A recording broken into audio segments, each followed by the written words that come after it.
here's the thing with psychology, it made me a huge cynic, because when you learn how a study's conducted and you learn how findings are made, and then people start making blanket statements about all sorts of stuff, whether it's in science or not, I just didn't believe anyone anymore. First of all the people giving you advice are guessing.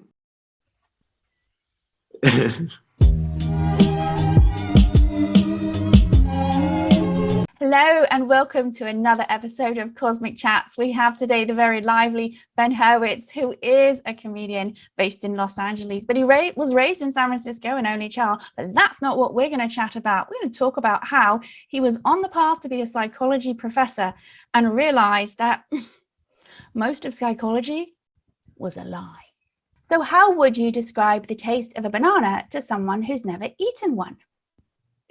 Are we allowed to ask for any clarification here on the question? Of course. Okay. Has this person eaten anything?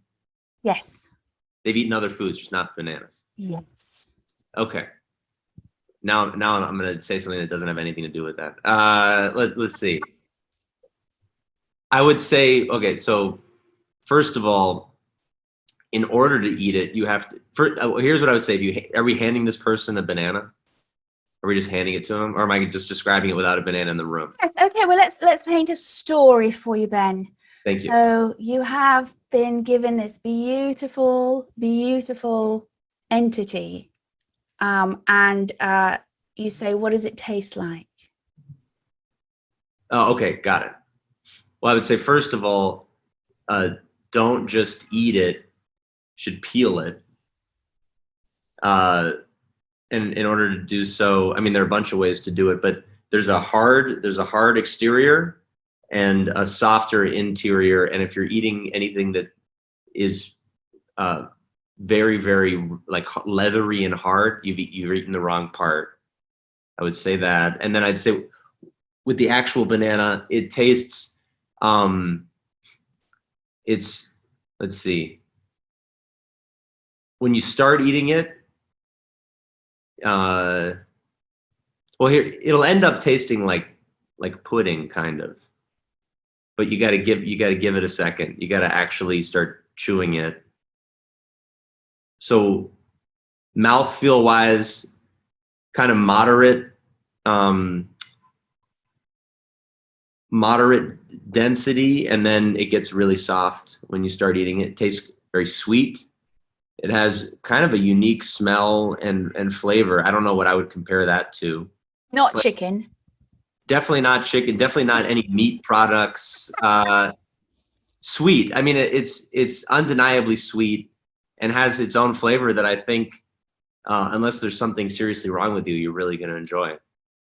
That's what I would say. I'm not saying that all people who hate bananas have some sort of disorder or anything, but bananas are great. I love bananas. Do you hate bananas?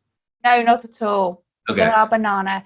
No, I don't. And I know there are people with phobias, but this person who's never had one, the likelihood that they develop a phobia immediately seems pretty much non-existent. So I think they're going to enjoy it. But who knows? Maybe something will go wrong in the banana eating process, and they'll end up hating bananas. I do know. I'm aware onions seem like a really common one. People hate onions, and I do know some people who will not eat bananas. They'll go nowhere near bananas. Banana onion, that would be an odd. Oh, that would be disturbing. Those two should never, and that's another great way to describe it. Doesn't go well with onions. Doesn't go well with onions, fried onions, caramelized onions and banana. Maybe. I still wouldn't do that, but maybe. Fair enough. So when did you have your first existential life crisis as a child? That's a good question. Now, to be honest, I don't know if people ever answer it this way, but like, I didn't start thinking existentially until maybe my 20s. I wish, here's what I would say. I wish I had had an existential crisis as a child. I wish I was that intelligent. I wasn't able to think outside of like what was around me at the time. But if you looked back, right, with your consciousness of who you are now. Yeah. There are moments in your childhood where it was, Yeah. Well, and you Give an observed example. something and changed your behavior, or you interacted differently because of it? Yeah, that's interesting. Do you have like an example of like of someone's or one that was like a little more mild like that? Oh, yeah. So the example we often give is someone has a teacher and they see their teacher for the first time outside of school in the supermarket. Uh-huh. And Oh, they see their teacher maybe, I don't know, laughing with someone they're dating. And it's like, what? They have a life outside of my classroom, yeah. right? It's a shift in, whoa, awareness. Yes. Yeah, I mean, off the top of my head, I wasn't confronted with a ton of that. You know, I do remember I mean, specifically with teachers. I remember, first of all, I had a teacher who I grew up in San Francisco who we saw playing bongo drums in the park with a bunch of kind of strange people wearing like a frizzy purple hat. In San Francisco? Yeah, mayor. Well, but here's the thing. It's like this is a, you know, my French teacher. You think she's like a pretty knowledgeable, distinguished woman, you know, taught us a language, like a language for sort of erudite, you know, European people. And then she's just banging away on the drums with probably with homeless people. I don't know who she was with, but with, I think they're called hippies. yeah, I mean, they were, she was a hippie. Here's the thing, but she did not appear to be a hippie in the classroom. So that was a little of an existential awakening to some degree. It's like, oh, she has an alternate life that's pretty bizarre that I do not have any understanding of. And in the classroom, it seems pretty straightforward. And you had no reference point within your world of someone who dressed and behaved like that beforehand. Well, here's the thing. It is San Francisco. So I'd seen hippies before. I'd seen pretty crazy people, you know, people doing things that were a little out there, but they never had an influence on my life directly. I didn't have long conversations with them, normal ones, and then see them, you know, with their eyes rolled up in their heads, banging on the drums. That's what you saw her do. Yeah, a little bit. I mean, that's kind of what it seemed like to me. And I might be misremembering it. I was really young. I was like 10 or 11. She was having a good time. She was having a good time. And then you went to school. And everything back to normal. Just back to normal. How's it going, Miss Stoffer? Good morning. And you say it in French, you know. Bonjour, you know, Miss Stoffer. Mademoiselle. Mademoiselle. It's been a while. Yeah. Pretty standard in class. Yes. So that sort of like occurred and then you went back to normal. But it's around that age at 10, 11, where there are a lot of awakenings that maybe whoever's raising you is not who you thought they were and they don't have the answer to everything. Yeah, I wish I'd known about that sooner too, to be honest with you. Because again, I think a lot of that stuff hit me pretty late, and it hit me like a ton of bricks, like in my 20s. Honestly, I trusted a lot of people, and they didn't do any disservices to me. But I wish I'd questioned things a bit more as a kid. And that's because you had a supportive family that followed through with what they said they'd do. For the most part, yeah. I mean, there was nothing that stood out as like horrifyingly unsupportive or neglectful. My parents were good parents. I was an only child, which, you know, there are all sorts of weird stereotypes about that I say are wrong. But then in hindsight, it's like everyone was. I had no existential crisis, so maybe that is a product of being an only child. I have no idea. Right. Well, there was a Time magazine article several years ago saying that the only child is doing just fine. Elaborate on that. Why do they say that? I can't remember now. But I believe it was because the stereotypes of you have to have a sibling, you need to have all these, and it actually showed that there were more present parents. Interesting. Yeah, I mean, my parents were pretty, and they were older, so I think they valued it too. Like if they had me when they were 20, it might have been different, but they had me closer to 40. But also it shelters you. Like I do wish that I had questioned things a bit earlier, to be honest with you. And I think I had a framework to not question things quite so much. So when you got to your 20s and you had this shock, what was the big shock? You're first of all the people giving you advice are guessing.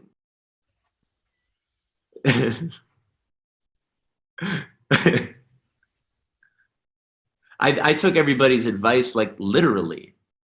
And this ranged from what? The janitor to the lollipop lady? Yeah, I mean, I really respected, and I don't know if this is ubiquitous on this podcast. I really respected authority and older people and thought that they knew better than I did. And in hindsight, in a lot of ways, they did. But I was not reading between the lines or saying, oh, maybe part of what this person said is accurate. I thought my teachers, my coaches, and my parents pretty much knew everything because I knew nothing and they knew a lot more. But in reality, the truth was somewhere in the middle. I probably should have had some thoughts of my own earlier on. So what brought about this discernment suddenly in your 20s? Well, it's like, you're making a lot of choices that could affect your life for the rest of your life for a very, very long time. Just to make other people, just to satisfy what you think other people want from you. When in reality, no one really wants anything from you. They just don't want you in danger. The people who really care just want you to be safe, right? Right, safe and be able to financially support yourself. Yeah. Yeah. Well, yeah, that's one element of safety, and then there's a bunch of other ones. But that's at like the top of the hierarchy of needs. Be financially supported on your own. But you realize you can do that in a million different ways that people don't necessarily know about or recommend. In order to be really satisfied as a person, you kind of have to forge your own path a little and trust in what you're doing and not just look around the whole time while you're doing it and ask everybody if it's okay. And that's what you were doing? To some degree, and not literally, but I think to some degree, that's kind of how I was living until I was like 25. So what were you doing that was not living authentically? Well, I was an academic. I have a master's in psychology, but I was in a PhD program for psychology. I thought I was going to be a professor. That seemed like a nice, stable career that was not too compromising. I liked a lot of elements of it. And then I started questioning the science. And I'm no genius. There are flaws to any science, but science that has where the average study has 30 people in it and they're all on one university campus in one city in one country. It's hard to generalize that data. Absolutely. One of the downfalls, I say, if people go online and Google meditation, right, to help themselves, what most individuals don't realize is 99% of those studies are paid for and endorsed by people who are attempting to prove that their practice works. Yes. And the one that I really love, and I believe it was 2014, I always get confused. Don't know why. I always quote the study. And it's in PubMed, so it's there, it's real. And it had University of Oslo, University of Sydney, simply put people under an MRI. That was it. Mm-hmm. And do your practice in meditation to see what happened with the brain. And pretty much came up with there are just two types really of meditation. There's concentration and then there's non-directive. Right? And the concentration ones, guess what it did? It lit up the concentrated area of the brain. Right.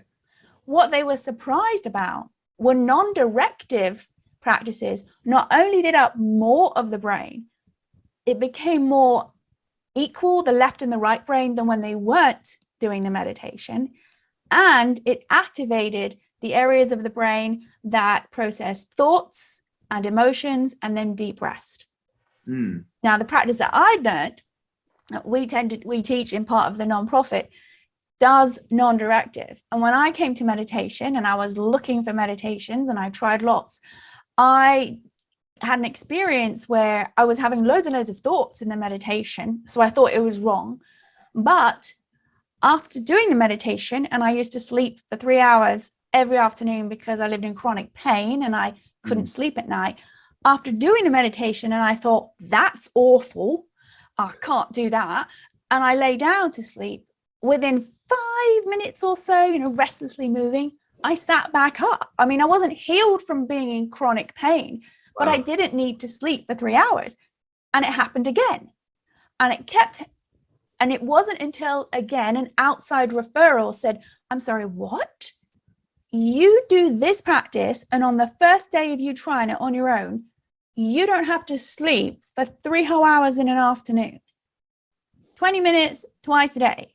They were like, that's giving you 2 hours and 20 minutes in waking state you never had before. And that evidence was enough for me. But not until there was a study like that that's so impartial can we clearly see what is happening with the brain. And it just blew away all these ideas of what meditation is supposed to be, because it was giving me more calm, because my adrenals were beginning to move out of fight or flight as a result of it. Now that's my story, which those of you who have no idea what the meditation is, there's an ebook, which if you have Amazon Prime is free, and you don't need a Kindle device anymore. You just download it. It's called Vedic Meditation Stories, and the link is down there in the box. And it has true stories from people who learnt the practice who would never have come to meditation. Majority of them are from underrepresented groups, and that's all part of the nonprofit, to go into communities to be able to understand that meditation isn't this woo-woo San Francisco beating on a drum in the middle of Golden Gate Park, necessarily. Necessarily. That is to get that nervous system right on. And so, yes, just like in psychology, there is bias, but this discernment that you had a sheltered life from, I think, is really missing in education systems. Yeah. Well, yeah. I mean, there's so many benefits to the education system, of course, but there's so many flaws. And one of them is like, first of all, education isn't geared towards, and ironically, it's like, I kind of chose this career back then thinking like, oh, I'll be financially stable. No one learns anything about finances in education. Nothing. You don't learn a single thing about how to, I mean, you can maybe take accounting classes, but you don't really know how to you don't learn how to start a business generally, or not particularly well in an undergrad education. You do that in the real world. A lot of the really, really useful life skills don't happen in that system. Basically, what I was saying is, I chose tentatively, 6 or 7 years ago, I chose a career path where you don't really need to know how to do anything other than your discipline, basically. Yeah, I needed to know how to do psychology, and then my bills would kind of be paid, and I'd probably have a place to live near campus if it was through the school, or I could just do it easily on my own. Things are kind of taken care of. And the best way to learn how to be a functional human being and have some autonomy is to go out in the real world and make mistakes and try to learn how to do things on your own. No one really teaches you life skills in school. You learn a lot of fascinating stuff, and there are some things that are tangentially related to life skills, but like not that specifically, at least in my opinion. Do you agree with that? I would say it depends on the education that you're having, right? Absolutely. So there are lots of alternative schools now that do show kids how to do taxes, right? Old school, how to basically change a tire if you need to, all these things, right? What I want to know is, what was the triggering event that then had you say, I'm not going to do this game, I'm going to do this thing? Well, first of all, I was like questioning the process by which these studies are conducted a little. And I'm like, am I going to devote the next literally like 50 years of my life to this science that I'm not totally sold on? Because that's really what I was headed towards.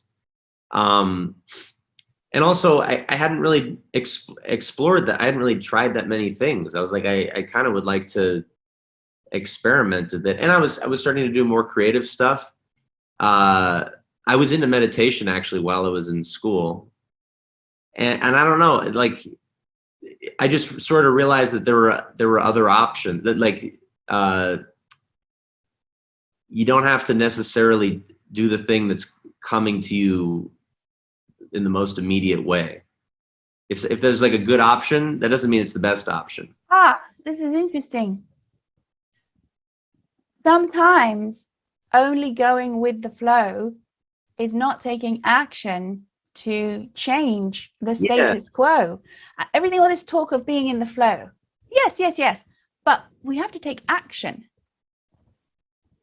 Right. So you are actually, I would then deduce that practicing meditation actually helped you take a moment to reflect inward, because it is an inward practice, and that is something that now more schools are wanting to do. Simply having that inward practice, go in, and all the answers are we've got them. That I think I could just do what seems to be coming to me, and that would be one timeline I could take. Yes. Or I could take some action and try this timeline.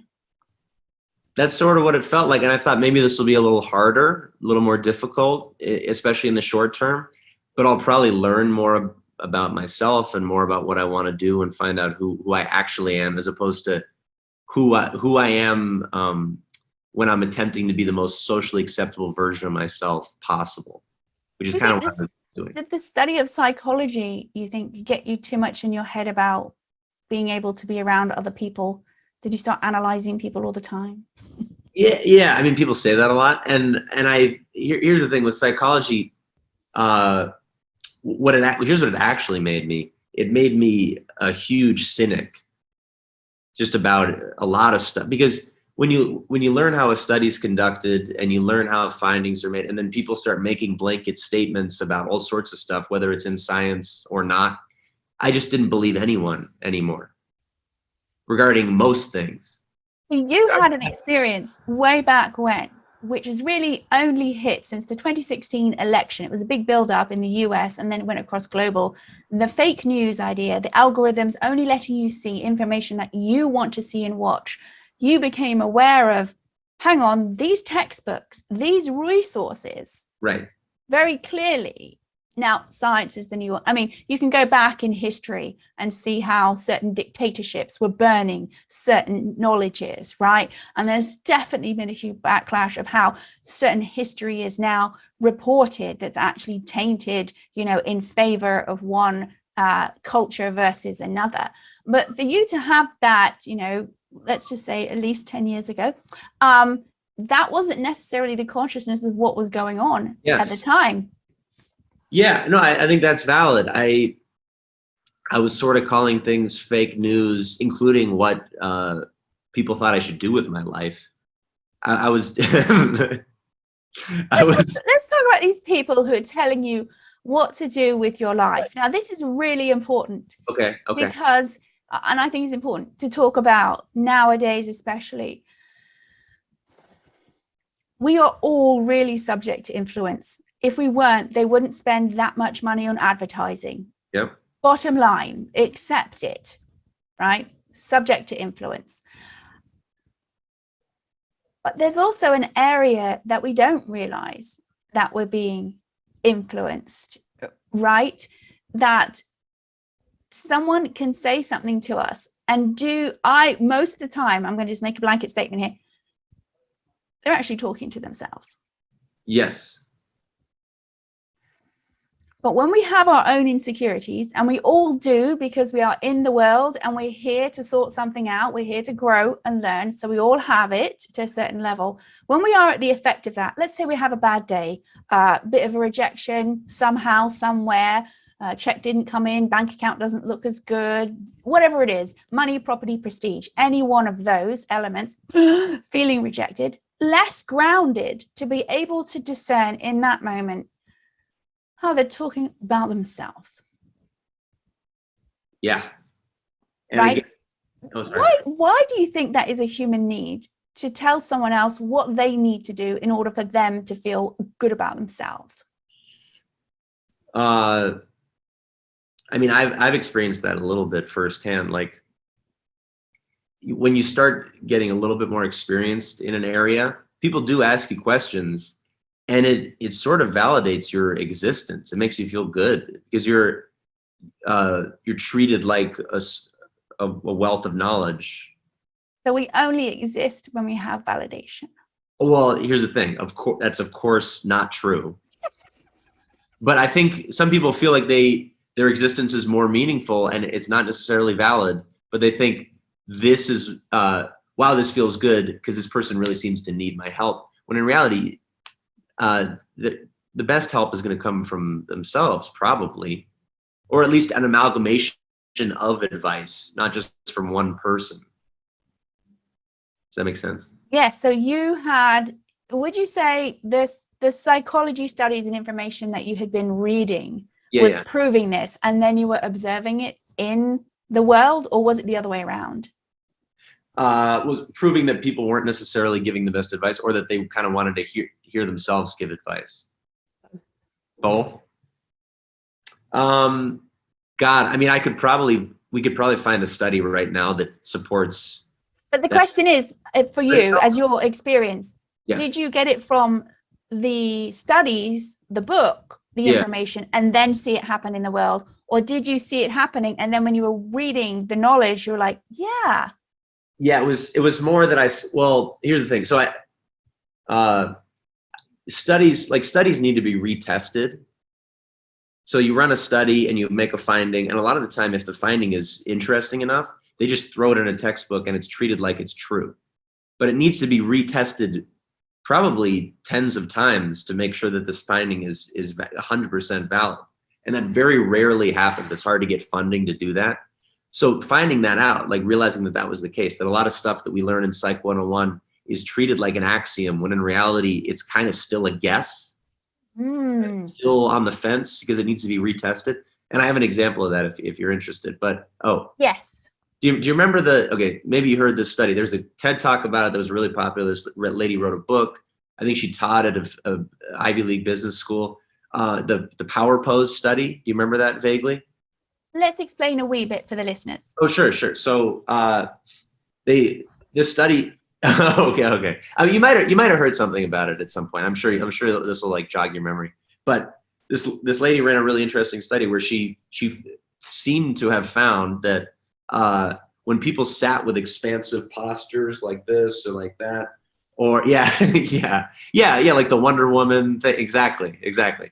When they exhibited that body language, their testosterone went up and their cortisol went down, meaning they're a little more confident and a little less stressed out. Cortisol is a stress hormone. Testosterone in men and women seems to make people more confident. And then they would do better theoretically in a business meeting or giving a speech or taking a test or any sort of performance scenario. So this looks like a really interesting, useful finding that you can do you can go do a power pose before you going into an audition and you stand like this before, and that theoretically, based on this finding, would help you, right? And then they retested it years later, a bunch of times overseas. I think it was in Sweden. I don't know exactly where, and almost conclusively disproved this study. After accolades and professorships and TED Talks and money, I'm assuming, they disproved. Money. Yeah, a lot of money. I mean, that's a tenured professorship at the Wharton School of Business. That's a lot of money. And also she's getting deals and giving speech. Like, you know what corporate gigs pay for stand-up? I can't even imagine what you would make, 10 grand, 20 grand just for a 1 hour speaking engagement or something like that. Do you think though, the reason why maybe, like if I'm doing this, guess what I'm doing? I'm naturally expanding more of my breathing apparatus. There's a lot to be said. And then that's another problem with a psychological study. They're isolating one variable path, right? It would be really interesting to study that from a few different angles. Is their diaphragm more open? Are they taking more oxygen into their brain? Is that why they're performing better? Does it have anything to do with testosterone, et cetera, right? Is it a self-fulfilling prophecy? If you think that it's going to work, does it have a better chance of working? There's so many ways to do the study and not enough funding to do it that many ways generally. So that made me question the process by which these studies are conducted. And I'm like, if this lady, and it doesn't matter that it doesn't matter who it is. Yeah, this human being ran a study that everyone's going nuts about, and it's wrong. It's actually wrong. Or at least the way that she described it seems to be incorrect. Does my advisor have any advice for me? We're not even in a controlled experiment right now, and he's telling me what to do with my life. He's probably wrong too on a lot of levels. What are the odds that he's 100% right? Are my parents right about what I should do? In hindsight, not even freaking close.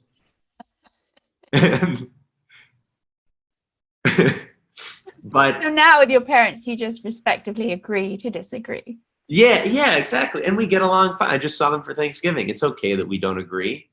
But you start seeing that if your vantage point is, I trust what I'm being told, you're going to take a lot of people's advice almost literally. You're just going to do it. And if your vantage point is, there are published studies that are incorrect, no one knows what they're doing really, or at least we should look with a magnifying glass and figure out what's going on when something is published. That makes the use of that, we can see for those who are, and I'm going to cite a source, a media source, the television series Dopesick talks about how something was cited at one point from one, I don't know, I think it was maybe even a paper. It wasn't a professional study, and somehow it was able to be utilized as fact. Right. That happens all the time. And especially if the finding can yield enough money, can yield enough money for governmental purposes or whatever, they're going to promote it like crazy. And the likelihood that it's treated like it was a self-evident truth the entire time increases, when in reality very little is. I mean, like gravity seems to be a truth, but that's scientifically that's like kind of where you draw the line, like physical laws of physics. Beyond that, nothing really is 100% valid. So with all this knowledge, how do you not become a cynic? I know. Well, here's the issue. I am. I 100%, but for something like stand-up, it's kind of useful to be a little bit cynical, or at least to be analytically oriented. Cynical is a harsh word. Well, surely is not a comedy itself the art of psychology in the moment, oratorily, right? Yes. No, I think you can go down some weird rabbit holes and really slow yourself down in a lot of ways, being just a cynic at all times.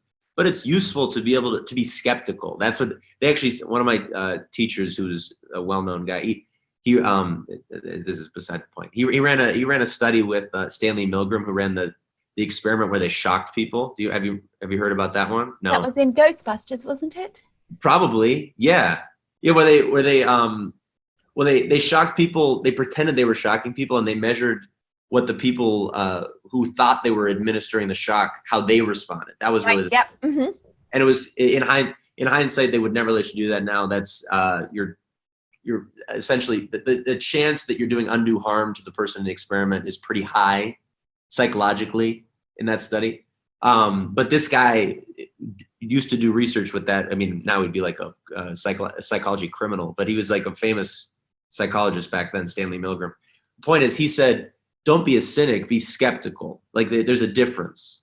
I mean, it's really another way of being discerning, right? And how your experience is, how do you get to that place where you are discerning?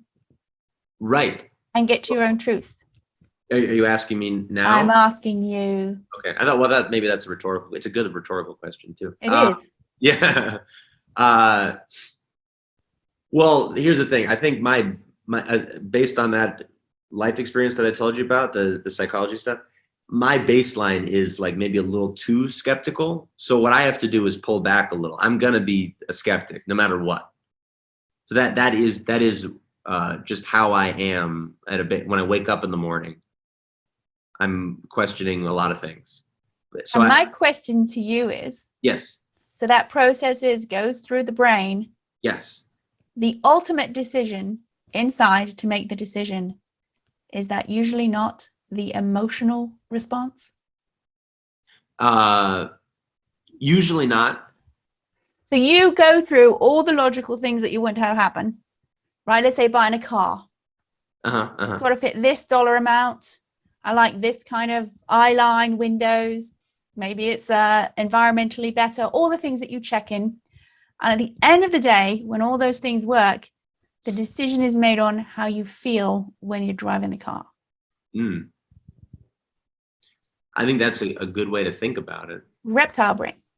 Yeah. Emotional response. But with that, I've had such a lovely time. We could just keep going and going. I am sure with all of your wisdom and knowledge and just to really philosophize, we could do a marathon, just a philosophy marathon, and people would pay us to shut up.